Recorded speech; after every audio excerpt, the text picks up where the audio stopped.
Hello, everyone. Thank you very much. I know we're running really, really late. So what we've decided as a team and a panel is that we'll do a quick set of introductions in terms of our opening framing comments, and then we'll open it up for Q&A to make it more interactive. And if we end sooner than our allocated time, I'm sure you and your stomachs would appreciate it. Yeah? So with that, I want to just sort of, the panel has been introduced while coming in, so they don't need much introduction. Many people on the panel have been here last year as well. Many people have interacted. So I'll save the time on this introduction and launch straight into a framing set of conversation. This panel, in fact, is the only panel on agri, and it's titled Lending a Hand to Agriculture. In India, from a policy perspective as well, agri is, I'm not going to quote the statistics, but it is so essential and it is not getting that much visibility as it deserves, given the number of people whose livelihood depends on it, given the fact it has an impact on sustainable goals, given the fact that it actually is a real opportunity for a rising middle-income India as much as it is for the farmers whose incomes we want to double as per policy in that sense. So talking about efficiency, value addition, and the use of tech is this illustrious panel. Let me just ask them with the opening question, how have you lent a hand to agriculture? And we'll start in order from here. We'll start with Jinesh. Okay, hi everyone. So, Gaurav, just your question, how we lend help to the agriculture sector? Look, we are an investor in food and agriculture sector trying to help young startups and create a platform where you can make new innovations, new technology innovations, or new business innovations, which hopefully will be able to create value for the farmers. Vasu. Yeah. Hey, good afternoon. Vasu from Jakarta. So primarily what we're trying to address is market issues, primarily from a market linkage standpoint. At one side, there's a lot of uncertainty, specifically with vegetables and fruits farmers, A, in terms of demand, B, in terms of pricing, or C, in terms of the distribution network, etc. On the other side, we have retailers, especially only for vegetables and fruits, going to market every day morning, buying vegetables and coming back, and then they have to manage again the category in terms of pricing, quality, assortment, etc. So we're trying to see how do we really connect these two stakeholders, and in the entire process, can we create an HUL or a PNG for vegetables and fruits in the entire process? Yeah. Great, thanks very much.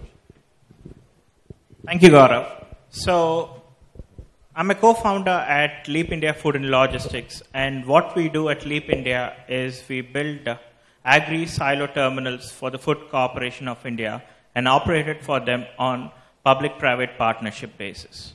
I think what we are trying to address at Leap India is we are trying to bring in more efficiency and transparency in the food storage system.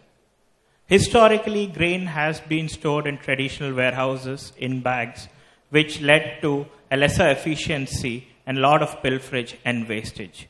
And I think what we are trying to do at Leap India is build silo terminals connected with bulk grain handling facilities for procurement and distribution, which will not only eliminate pilferage and wastage, but also increase the shelf life of the grain, giving FCI longer period and better quality of grain available for distribution. Thank you. Arun? How have you lent a hand to agriculture? Hi, good afternoon. My name is Taranjeet. I'm the co-founder and CEO of AgNext, which primarily transcends down to working on bringing new age technologies in agriculture.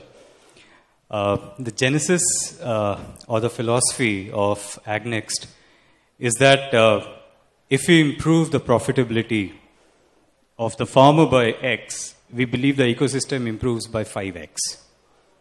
And building any product or technology solution which actually charges the farmer, or wherein you are individually building a tech stack, we believe is not bound to scale and will not hit the required growth that is desired.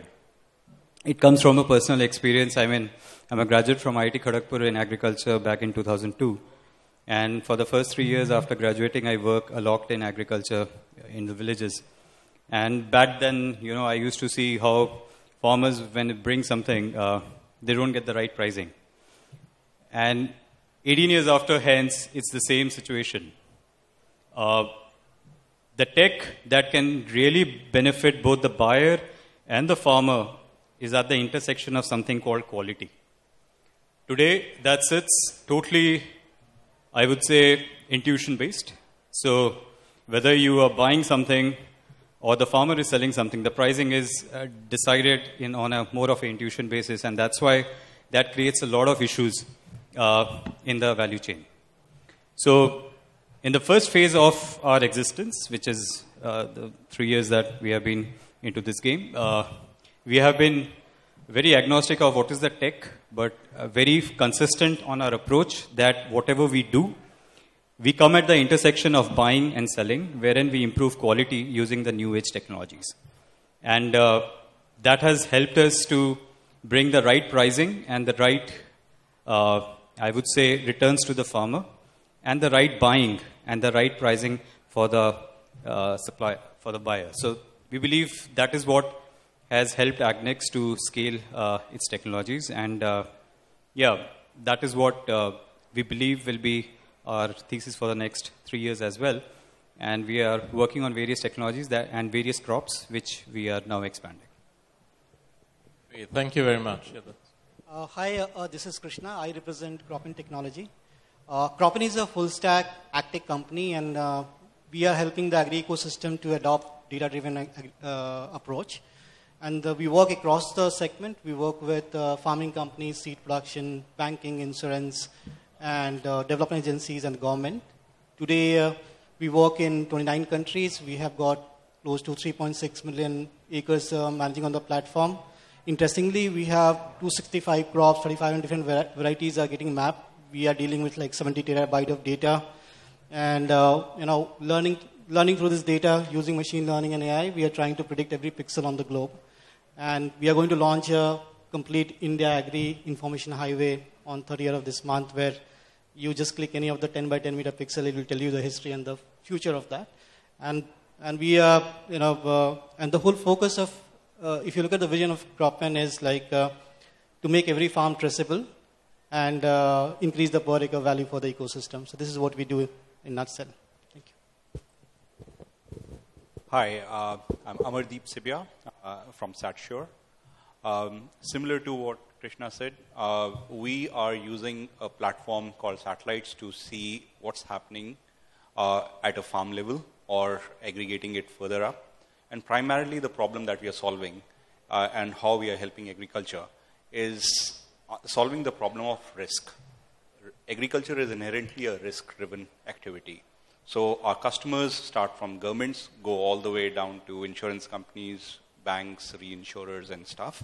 And then, of course, the commodity buyers. An example of this is the recent cyclone Titli, which hit the East Coast. So effectively, within a week, we had actually helped both the government as well as the insurance companies identify how much loss was there in the districts of both Ganjam in Orissa as well as Srikakulam in Andhra Pradesh, so that they could actually action off the payments in under 2 weeks. So some insurance payments that sometimes have gone into years or 12 months or 18 months. In this case, we were able to shorten that time. So that is what we are actually doing in helping address risk across the agriculture value chain. Thanks. Brilliant. I think what we'll now do is we'll try and be more democratic and ask you to be a bit of the moderator by asking a few questions to see and make sure that we're relevant. So are there any hands that are going up? And we also have to apologize that there's no lady person on the panel. So that's a statutory apology for me. Anybody interested in any question? Everybody's interested in the food part, not the agri part? Great. So then we'll continue a bit with our own set of questions. And then if you have any questions, please let us know. Great. Yes, please. So please just introduce yourself very briefly and then ask your question. Thank you. Hello, my name is Carolyn James. I flew in from Australia last night with my colleague here. We're with the New South Wales Department of Primary Industry, so I am quite interested in some of the agri-technologies that India is looking at. I've set up an ag technology institute within the New South Wales government, and we have a lot of, I think, similarities. Whilst our production systems are quite different, a number of farmers are quite different. I think in terms of technology, digital aggregation, there's a lot of overlap that's quite interesting. Some of the things I understand I'd love to get some feedback on is looking at water efficiency use. You've talked about risk. We've got the same issues in Australia, but we've got major risks with drought at the moment. In terms of yield uplift and production, what you might be doing in the variety side of things in addition to precision farming. So that's a couple of things that I'd like to hear about. And I think that's a very good question because sustainability was key on our radar as well. And in Maharashtra, 1 in 4 or 5 villages are scarce in terms of water. So just looking at the panel, who would want to take a stab at whichever part of the answer? Great. So we'll go with KK, Taran. Yeah, you can take. Hi, this is Krishna. I think tech is playing a major role in uplifting the per acre value for the farmer. And I've traveled across the globe. I think this problem is not only local; it's a global problem. So I was in Mexico, US, Africa, Southeast Asia, and I think that everybody's have a similar problem. Like how can they minimize the use of resources and increase its profitability or yield? I think I'll talk about some of the work we have done. So we are working with the government and the World Bank projects in Bihar, one of the states like Bihar and MP, where the program is about how the farmer adopts the climate change. So it's called a climate resilient agriculture, where you have to provide advisory at the right time to the farmer with a changing environment.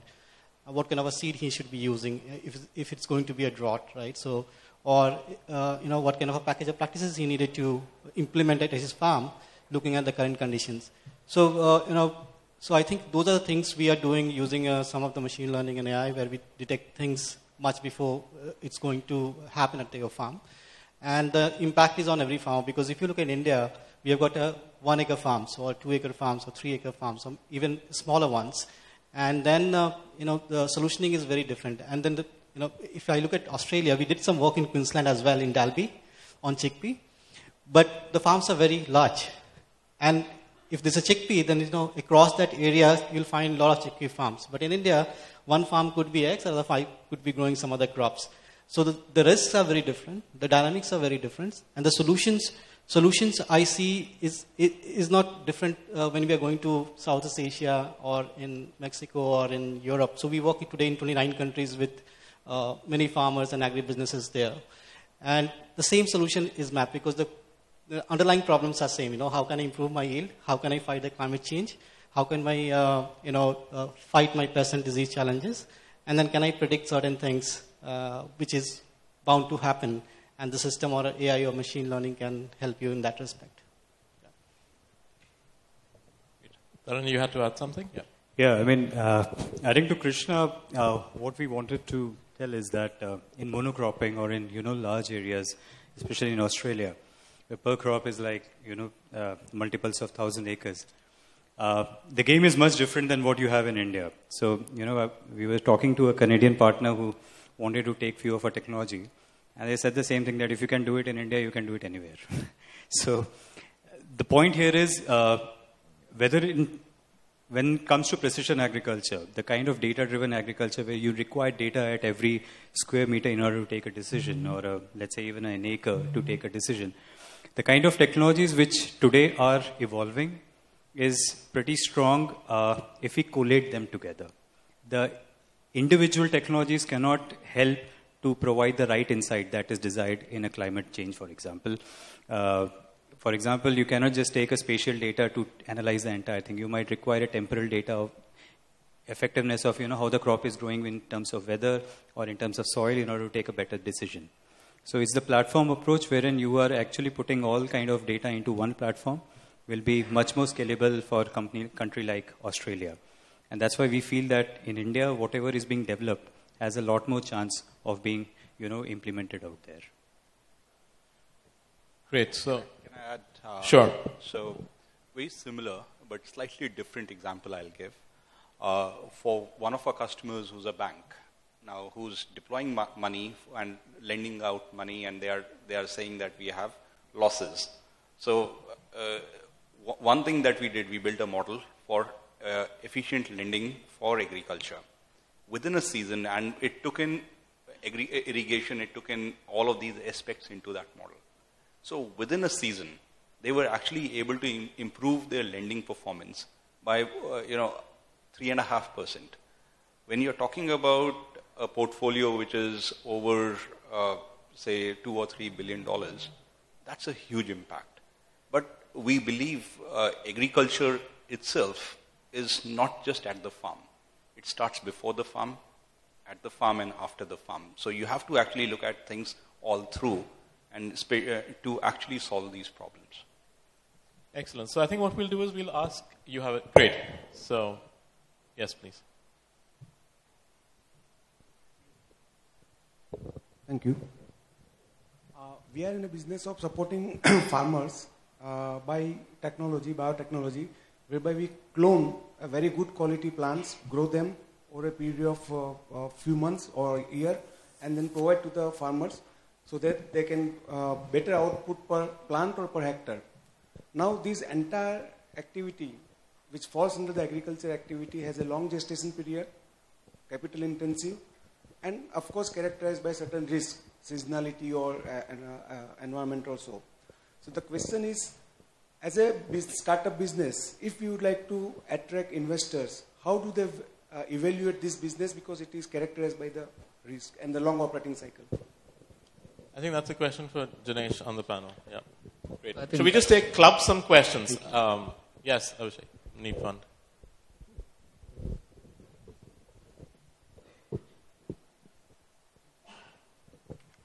Hi, good afternoon, everyone. This is Abhishek from the NEEF Fund. What I wanted to understand is, has there been any innovation in the agri-storage part?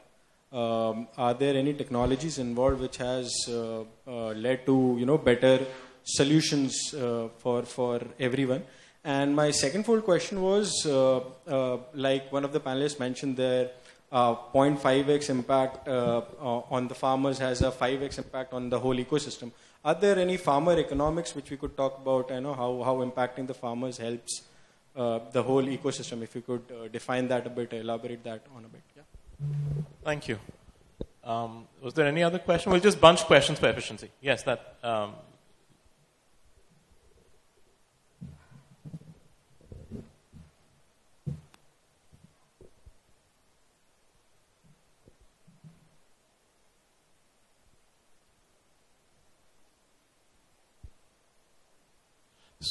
Yes.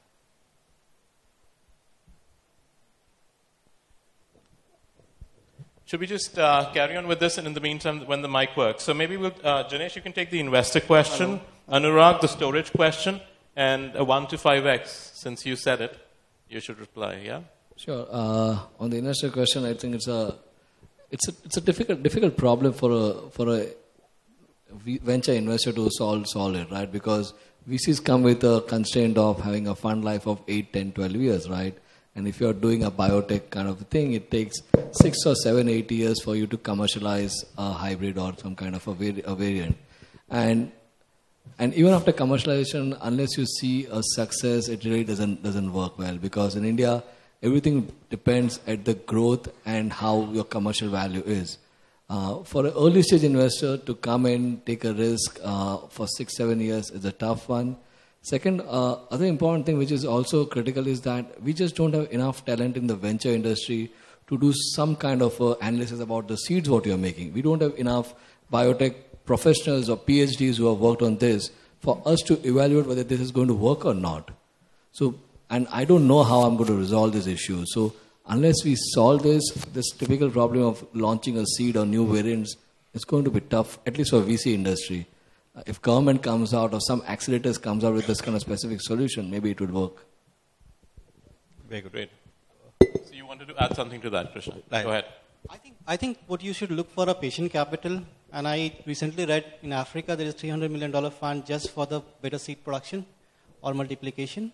And and there are funds. I mean, of course, VC has a sort of lifespan, but these guys are.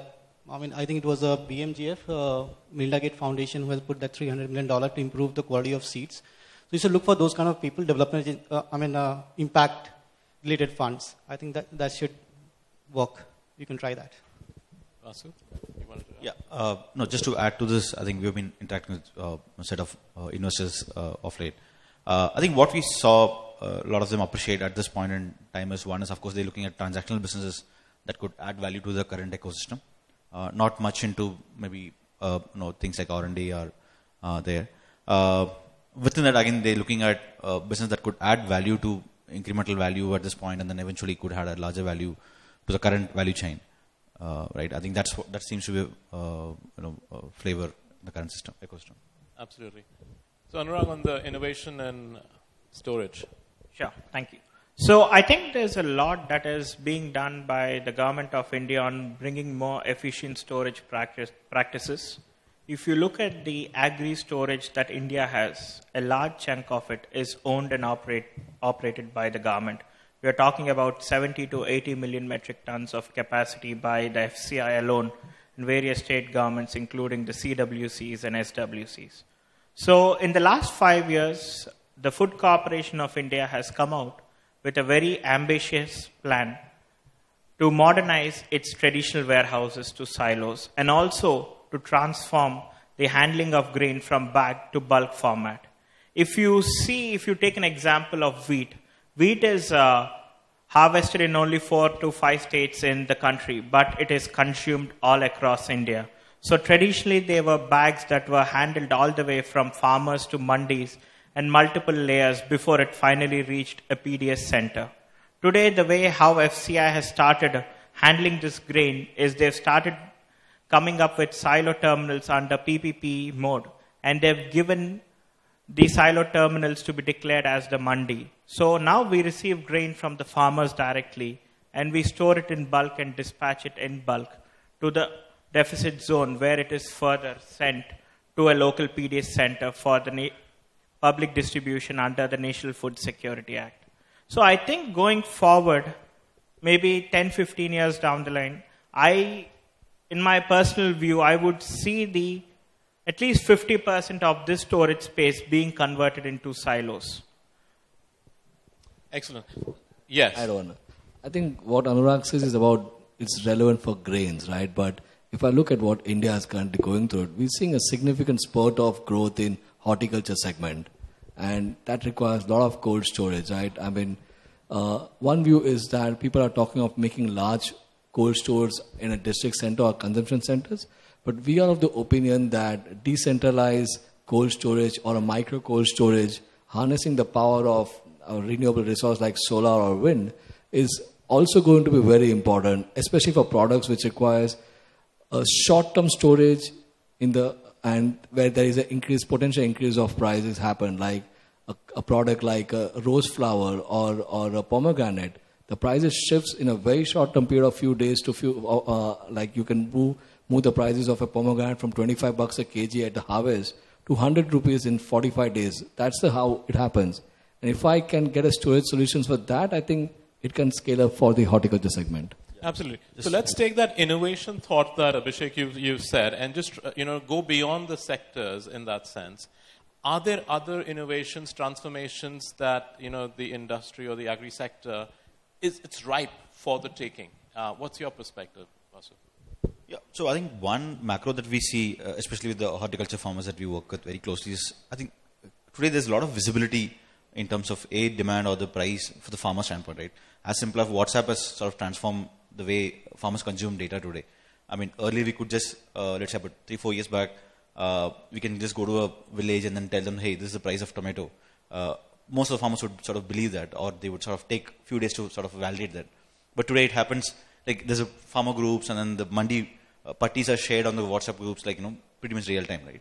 So there are a lot visibility is happening, because of which they're able to demand more, they're sort of planning things better, etc. So that's something that we're seeing as a bigger macro, at least in the kind of ecosystem that we operate in, sort of happening. One, just one more is, so also we're seeing that a lot of farmers are getting to interest to invest in better technologies. they sort of willing to see that how do we really afford some of the sophisticated technology, because they've seen some farmers doing that and then sort of reaping benefit because of this.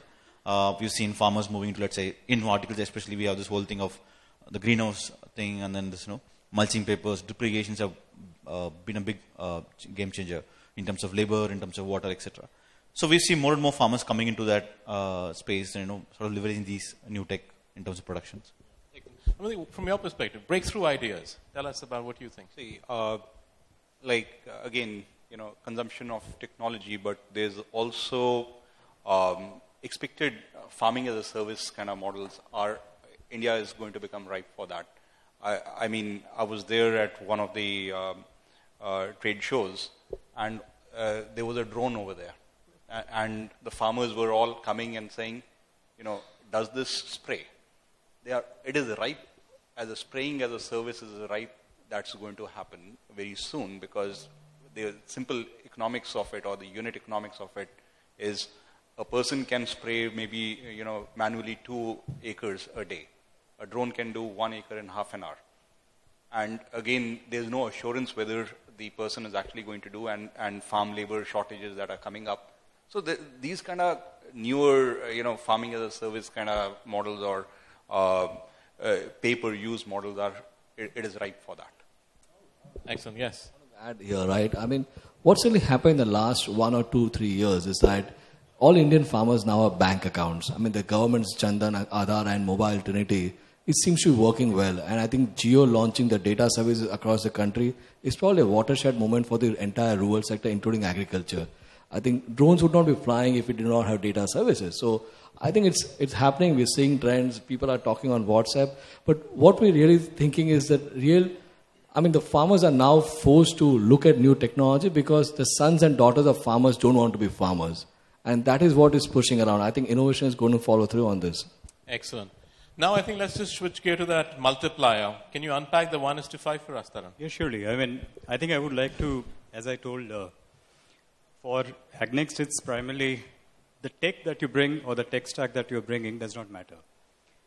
What matters is what is the solution that you're bringing on the table, which helps improve profitability for the farmer and hence the ecosystem. So I'll give you 3 examples, not 1, so that you can understand, how exactly we are helping in this case. Each one of them is very different. And after this, I won't take more than 2 minutes, but after this, I would just like to address innovations. And I had a talk with the Agriculture Minister's team, wherein they called us on one of the tech that we have developed. And there was a statement from her, from that team, which, I would like to tell everyone, which was vastly different in terms of, how they see as innovations can drive in agriculture in India. So that will be a very good statement at the end. Maybe everyone would like it. But before that, the 3 examples. For example, when you go and buy sell something, there are people who used to take the oil seed in the teeth, and they used to tell that this is the oil content in that. Based on that, they used to pay the farmer. But sadly, those people are dead. Right? There are no more people who can, find those technology or tell what is the oil content, and the payment is just done on, okay, this, you just take it. So the farmer who has spent considerable 6 months to prepare that comes at the end and goes back with nothing to identify at what price he's going to sell at. So rather than bringing technology at the farm level where you say that, okay, you can save 10% of your fertilizer or something, if he gets 20% more at the price point with the right transparency, it totally changes the game for him. Not only him, the person who buys it. Because there's total biasness everywhere. So if the buyer knows what is the oil content that is there in that oil seed, he gets to know what is the pricing that I will get further on, right? So we have developed tech which can find that. So usually how it was to be done? It was to be done to the lab, which didn't exist in, let's say, Kota, where I went to the mandi on the pretext of government asking us to go there. Hardly anyone. There's one person who's sleeping and this collection's happening. So the tech that we have developed is this device which we just take it and it tells in less than 10 seconds. So what used to get done in 10, days through the kind of quota that comes in can be done in less than 10 seconds. So that changes and gives you a visibility of each farmer bringing or, getting the right pricing point. So just hold on to the statement because the end statement will be very much linked to what I just want to tell, the innovations. Second example, in agriculture. So this is a classic example of post-harvest and, arriving at the farm gate where there is no technology for immediate quantification of quality. Second is, for example, in the harvest, after harvest, there is a processing of a particular leaves that happens. Based on that, the farmer is, paid. And that's a very huge commodity. I would not like to name the company or the commodity, but it's a huge commodity in India. But imagine there are more than 1 million farmers doing that. And there are 1 lakh locations, just one company, wherein that processing happens for 4 to 5 days, and based on that, the pricing is given to the farmer. That is totally unscientific. There is no way one can know how do I need to, process that so that I get a right price. So we developed the technology in remote areas where there is no geo, there was nothing. And 100 farmers are, coming together to do that. That can scale to more than 1 lakh locations. That's a irrespective point. But the point here is we use technology totally different. I would call it long-range IoT, which we use there. And we got 57% of the farmers with a very high price point, which they received. But the bigger point here was the company which used to buy, which was for the last 100 years buying that, they got very happy because they got the right pricing. They got the right quality, and they were very happy to send that produce to the processing centers because they will be able to get a better blend and a better product. So, second case, totally different. Third, image processing with AI, totally different use case. Again, leaves offer one of the largest things in the world. There we are using AI with image processing to find the quality of leaves that comes from more than 3 million growers. Till date, for the last 110 years, it was done using manual. Somebody sitting and just saying, hey, this is the quality, and the farmer gets paid. So we use image processing to calculate that, and it's going to be implemented on a large scale, impacting, large farmers. So what is the benefit here? The farmer gets the benefit immediate, which accrues to him over a 6-month period, rather than point solutions, let's decrease your fertilizer, let's decrease. There are precision agriculture opportunities in agriculture in India wherein you can develop it. But the bigger is if you get the right quality with the right transparency, the ecosystem fulfills. It's like the whole family enjoys. It's like any family member of yours is if he gets healthy by 10%, the whole family rejoices, right? It's like that. So the farmer gets X, but the ecosystem gets 5X. It's very, very clear. And that's where lies, the intersection where we think we can bring about a large-scale adoption of tech in agriculture. So coming to your point, the third one. You better wrap it up. You have to tell us what the minister told you. Yeah, so all 3 points are linked to the point that I am just about to say. Yeah. Might be very, transformative or might be very, let's put a man on the moon. But I was sitting with the team, the agriculture minister's team in Delhi, and she said they were, looking at the tech that we have developed can be deployed in large areas in collection centers. And she said she had called Oyo, Ritesh, that, you have literally hotels in the side of a rail, पटरी के साथ वाले वो आपने उसको बेच दिया तो एग्री में भी कुछ बेच दो. So Ritesh had actually given them a presentation on how things could be developed in tech. But the point she said, and which I would like to reiterate, that if Swiggy can deploy 10,000 or whatever numbers I don't have, but 10,000 people to deliver food, can we innovate ag? 10,000 sons and daughters of farmers to deploy tech, quality check, just quality check at the price point where the farmer gets. So can a company deploy quality inspection guys, which does not exist in the system today? And that's where is the issue in ag, where total price, I would say transparency, kills the system. The farmer grows for 6 months and then ends up, 3 days waiting. I had myself seen in 2002 in outside the Shahjapur Mandi, where the farmer was sitting for 3 days, and every morning I used to ask him, why have you not gone? Kehte, Sahab ji, ye humko paise nahi de rahe. Same situation lies today.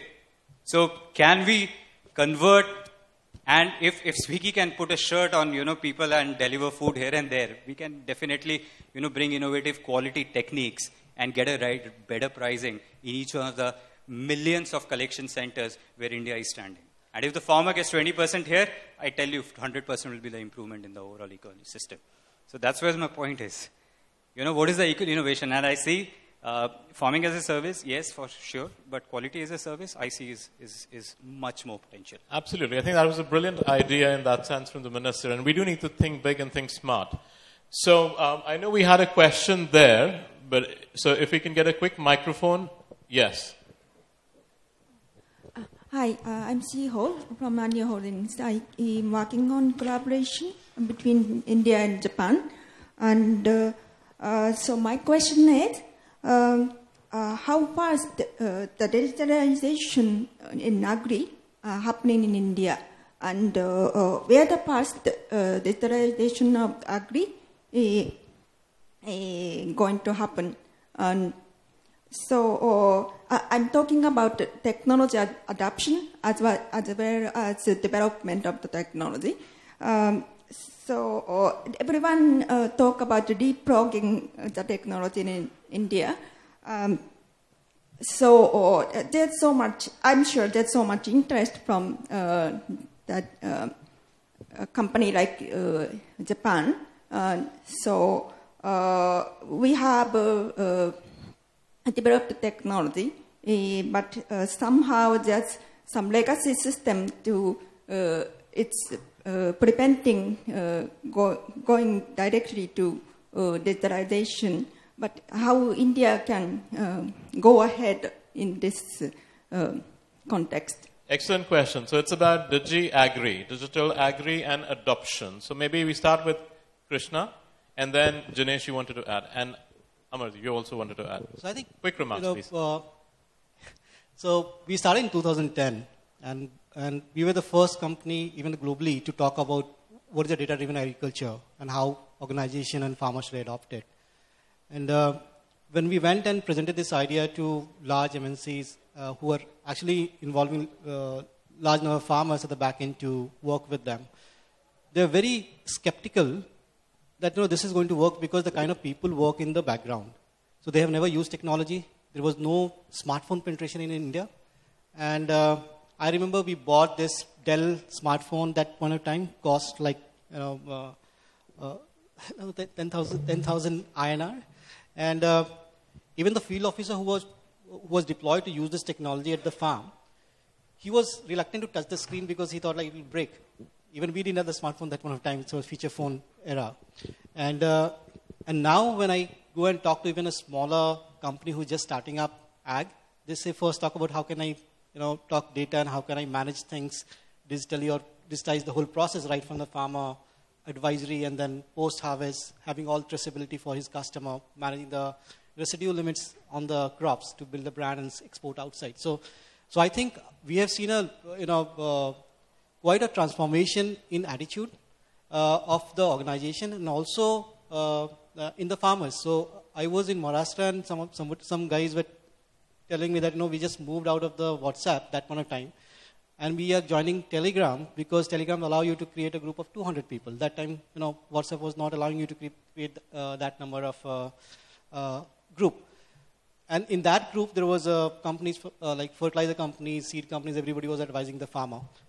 I didn't know about the Telegram that point of time. Being a tech guy, I was not aware that Telegram also exists. So I think scenario in India is changing very very fast. If we are growing at 3x in India and globally, I think adoption of technology, I can at least say growing at 3x with the people, with the farmer, and the ask they have. Also, we work in Japan. So we work with one of your organization called OI6, where they have a larger partnership with the government, and they're trying to advise farmer and procure from the farmer, Japanese farmer for their retail. They are like a big basket of India. So. And also, I see from the change from the industry perspective. So I was with some of the insurance companies in one of the forum where they said, can we do a custom risk with the farmer and bring more financial inclusion to them? And I think everybody is thinking digital now. Yeah. So with the constraint of time, I'll pass the mic. Exactly. Thank you very much. Yeah. So maybe quickly with... I think what we're seeing is like digitalization is happening, right? And what the panel talking is only about the land records and everything. But if you take as agriculture, it's not only land, it's about not only crops, it's also about dairy, it's about cattle, poultry. And we're seeing trends happening across various technologies. I think it's using a combination of IoT, spatial, all technologies are being used. I think the real challenge is going to be this: every company is making for their own benefits. At some point, government's going to intervene and say, let's open these records. I think that's where digitalization would really happen. Excellent. So that leads me into, majority of the biggest agritech buyer in India are the state governments.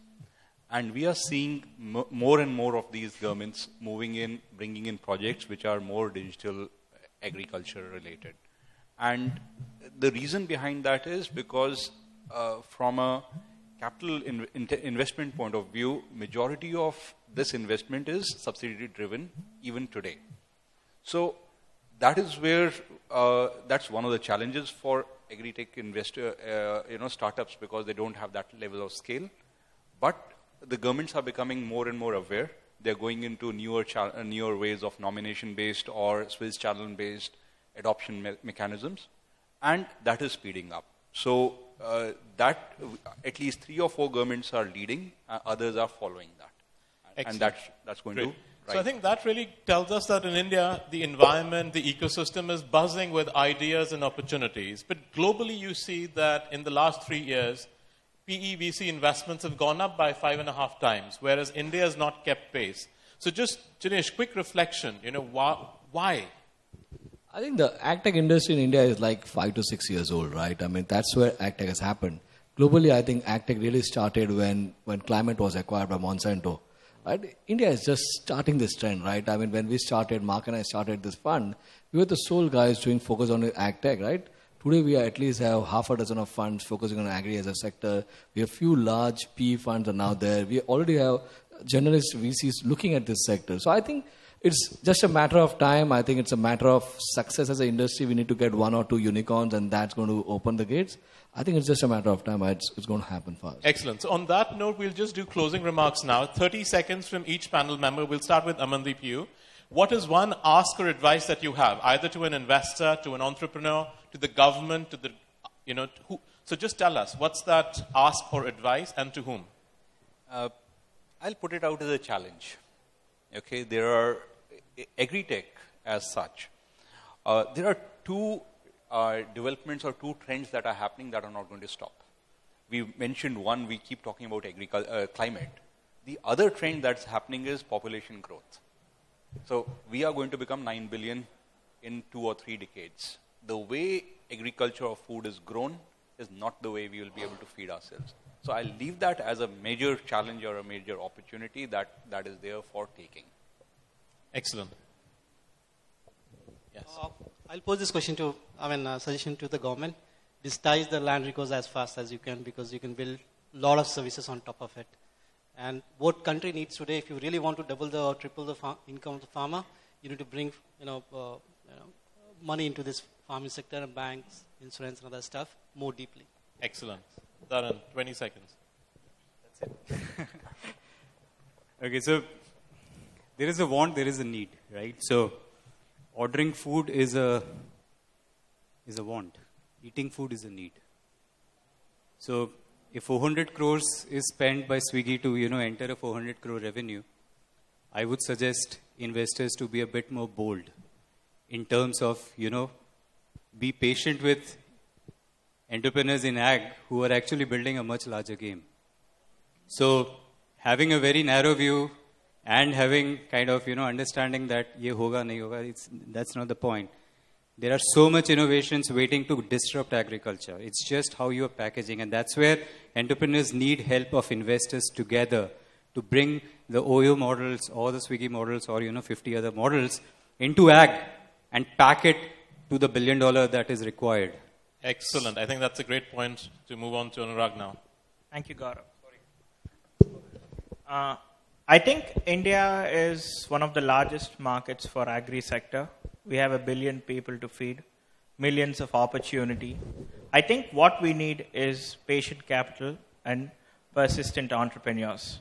things in India will always not work the way you planned initially, but if you hang on to it, things do fall in place. Persistent space, great. Yes, Vasu. Just maybe a note to the entrepreneurs, right, fellow entrepreneurs. I think this space is going to be huge huge perseverance, and then it takes time to build any quality value in this space.